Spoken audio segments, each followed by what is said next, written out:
प्रेम विवाह कितना सुंदर शब्द है ना, कि हम जिसे प्रेम करते हैं वो हमारे पास हो और वो हमारा जीवन साथी बने। प्रेम विवाह सही है या गलत, मैं इस विषय पर नहीं जाऊंगा। मैं तो केवल आपको एक वो कथा सुनाऊंगा जिस कथा में प्रेम विवाह सही है या गलत है, इसका निर्णय आप स्वयं कर पाएंगे। ये कहानी शुरू होती है एक राजकुमार से, जो शिकार खेलते हुए जंगल में भटक जाता है। भटकता हुआ वो दूसरे राज्य की सीमा में प्रवेश कर जाता है और वहाँ के जो सैनिक हैं वो उसे बंदी बना लेते हैं। बंदी बनाकर अपने राजा के सामने उसको प्रस्तुत कर देते हैं। जब राजा उस राजकुमार से उसका परिचय पूछता है तो पता चलता है कि वो उसके मित्र का ही पुत्र है। वो उसके बंधन खोलने की आज्ञा देता है और उसे पूरे राज की सम्मान के साथ अपने यहाँ राजकीय मेहमान घोषित कर देता है और उसके पिता के पास वो संदेश भेज देता है कि आप निश्चिंत रहिए, आपका पुत्र सुरक्षित है और मेरे राज्य में आराम से रह रहा है, राजकीय मेहमान बनकर। जब ये राजकुमार वहाँ रहता है तो उस राजा की एक पुत्री भी होती है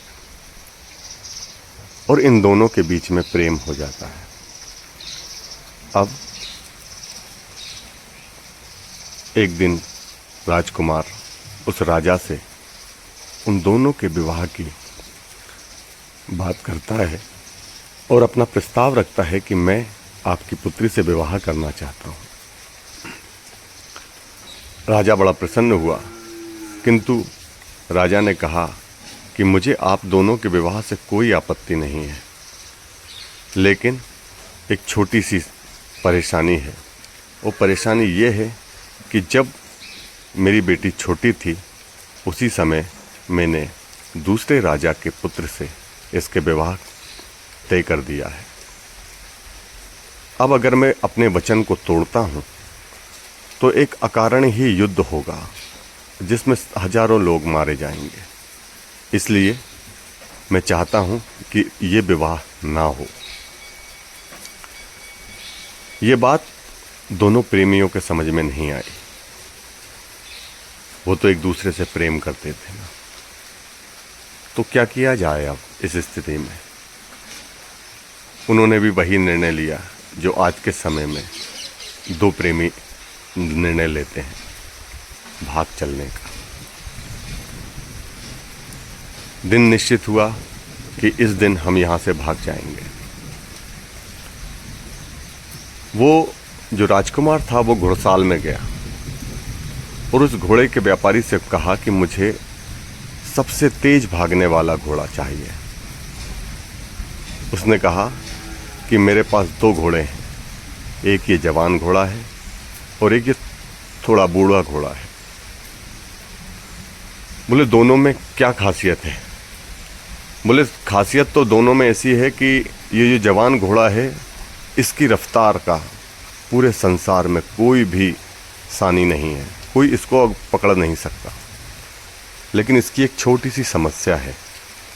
समस्या ये है कि अगर सामने पानी का नाला आ गया या एक छोटी सी नाली भी आ गई तो ये उस नाली को पार नहीं कर पाएगा। राजकुमार ने पूछा कि ऐसा क्यों? तब उस घुड़साल के मालिक ने बताया कि एक बार इस घोड़े की जो नानी थी वो पानी को देखकर बिदक गई थी, मतलब पानी को देखकर डर गई थी।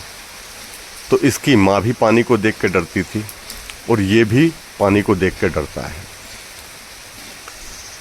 राजकुमार ने उस जवान घोड़े को नहीं खरीदा, उस बूढ़े घोड़े को खरीदा और उस घोड़े पे बैठकर अकेला ही अपने राज्य की ओर भाग गया।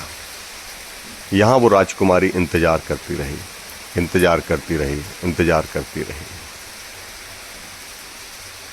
ये कहानी बेताल ने विक्रम को सुनाई थी और बेताल ने विक्रम से प्रश्न किया था कि हे विक्रम, मुझे बताओ वो राजकुमार उस राजकुमारी को अकेला छोड़कर क्यों भाग गया, क्यों अपने साथ लेकर नहीं गया। इसका उत्तर